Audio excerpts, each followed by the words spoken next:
Hey guys, how's it going? My name is Thamria. Welcome everybody to Final Fantasy XIV. In today's video, we're going to be talking about Rival Wings. Rival Wings were added as part of patch 4.15 content patch alongside Perform. It is a MOBA-like game mode that pins 24 players against other 24 players on a large-scale PvP combat.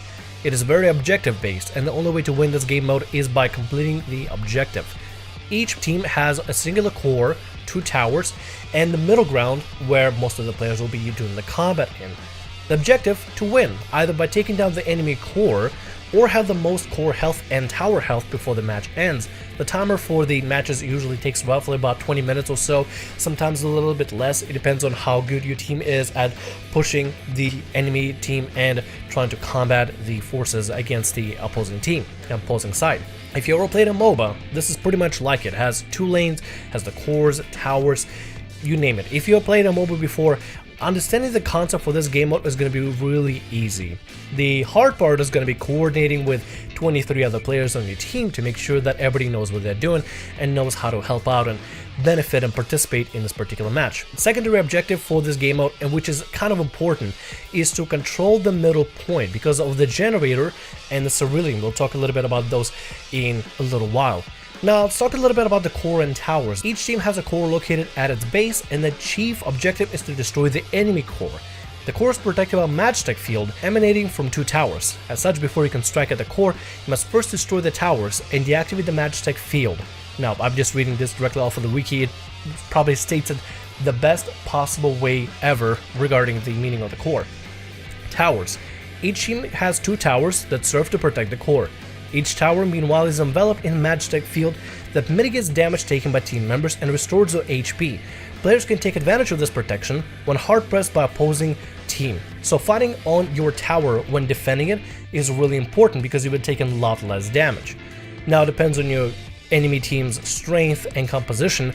This may or may not make a huge impact on you, but it's really important to know that when you're defending a core, best to fight within the core field. It will have like a little aura around it, don't worry about it.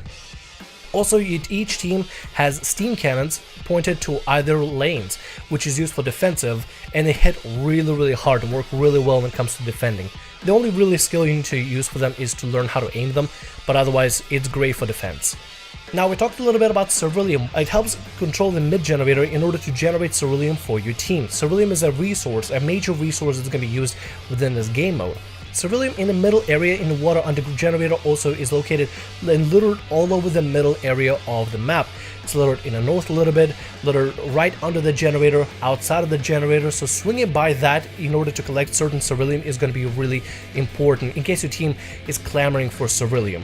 Also, killing adds or creeps, as they call it in MOBAs, gives ceruleum, and they're very easy to farm in a lane.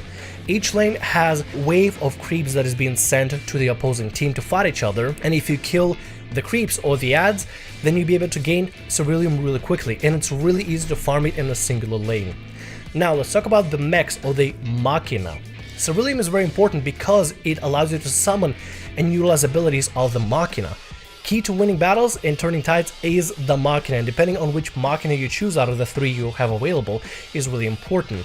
By the way, all of the machina are going to be influenced and taken directly from the Alexander raids. Now the Cruise Chaser is great for player counter and machina guardian, especially when it comes to the Oppressor. We'll talk a little bit about the Oppressor later, but let's stick right now with Cruise Chaser. It moves really fast and is great for either flanking or getting from one lane to the other really fast and getting to the action as fast as possible, either to act as a push or defense. Its first move is Spin Crusher, which simply is like a melee AoE. Its second move is Laser X Sword, which is a really powerful cleave and is great for countering player opposition. And move 3, Optical Sight, which is mostly considered as a ranged poke, if you ever heard that term before, or a ranged strike to kind of keep pressure on the enemy team. Now the second machina is the Oppressor, which is amazing for tower push, but it's really slow and easy to target.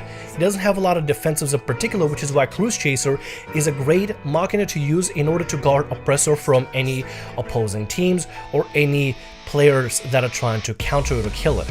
Its first move is Steam Release, which pushes enemies away, and its second move is 3000 tons missile, which is an amazing, incredible missile to use against towers or the core. It hits really hard, it acts as a large scale AoE, and for the most part can clear out a lot of players really fast. Granted, it takes a really long time to launch it and has a pretty long cooldown, so you have to make sure that you have the Oppressor protected. Oppressors are good for pushing towers and pushing the core, but regarding player-to-player combat or machina-to-machina combat, they're really slow and bad at that, which is why they need other machina or players protecting them when carrying the payload.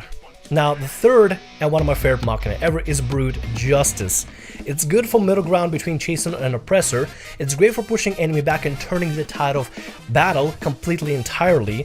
It almost acts as a middle ground between Oppressor and a Cruise Chaser. Not too fast, not too slow, has a pretty solid player and even siege damage that it can provide against towers. It's great counter against players in turning tide of battle. It has middle ground speed, which is why it's not really fast, but it's good at just sticking to a lane and pushing with a Brute Justice back, especially if your enemy has a really powerful opposition. Its first move is a Cleave Flamethrower, which does a lot of player damage.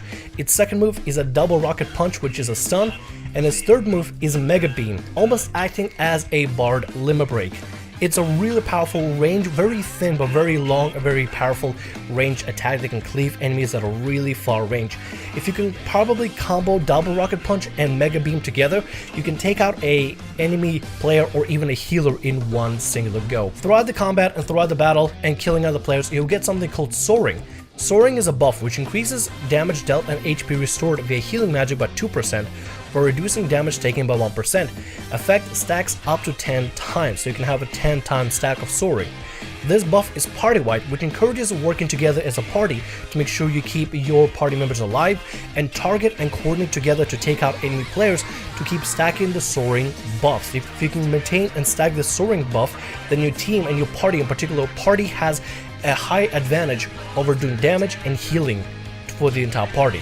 Since each team is split into parties of 6 rather than have it be part of an alliance, it encourages your party to coordinate and work together appropriately and coordinate nicely in order to take out other players and stack the Soaring buff for your entire party, since it's a party-wide buff, in order to make sure you maintain a proper push and a proper mitigation against the enemy team. So let's go ahead and summarize everything we talked about here. Each team starts off with a core and 2 towers and a middle ground that contains a generator and Cerulean. Cerulean is really important to farm, which is why it's important to keep hold of the generator in the center to keep generating Cerulean over time. Cerulean helps summon Machina, and the Cerulean is used to power up Machina and revitalize their resource power so they can keep using abilities. Machina have 3 particular purposes: countering players, turning tide of battle, and doing a hard push towards the enemy towers and enemy core. There's Cruise Chaser, which is good against players really fast and acts as a Machina guardian.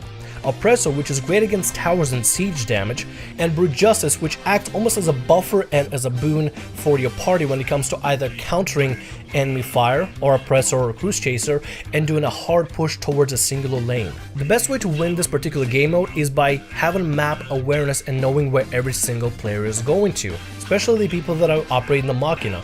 Understanding how the Machina works as well is really important, but having map awareness, knowing when to take the generator down, and communicating with your current alliance and your current party members on where to go and what to do next is going to be really important to win. Now, my personal thoughts, I actually really love Rival Wings. I think it's actually a great game mode. I personally really appreciate it. I love what it provides for me personally as somebody who likes to partake in PvP a little bit. I think it's a great, ingenious PvP mode that I would love to see more type of objective-based game modes be added as well as some more lighter work being done on close combat and more arena-like combat for lower parties and lesser parties. I like the implementation of Machina as well as the middle ground and MOBA lane-like combat in order to help strategize with your teams.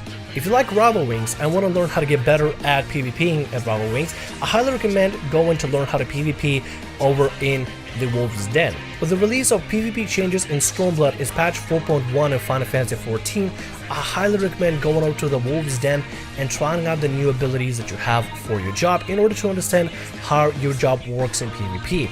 I've been playing Ninja a lot for its ability to stun, silence, bind, and heavy enemies, as well as maintain itself thoroughly in combat and being able to strike enemy really fast and really far, as well as working together with teammates in order to counter specific players and counter specific situations. It's a very versatile melee that I really appreciate playing. While I'm not exactly a master at it, I've been really enjoying playing as Ninja as of recent regarding Ravel Wings. When you're aiming to try out a new job, make sure you read up on the abilities, figure out what it does, and make sure to practice map awareness for this particular game mode, because knowing what's going on the map is really important. Communication with your team is going to be also really important, because if you can coordinate on who should go where, and which lane to push, and which lane to defend, and which tower to defend, and which tower to go for, then you can definitely win a lot of game modes and come out victorious for this particular game mode. Last but not least, just trying to get too salty. It's PvP. Some players won't be as skilled in this particular game mode for a while. Overall, I hope you all enjoy Ravel Wings. Hope to see you there. Hope you enjoy Ravel Wings. Hope to see you there. My name is ThamReal. Like, subscribe, and always have a good day, and I'll see you all in the next video or whatever I make. See ya!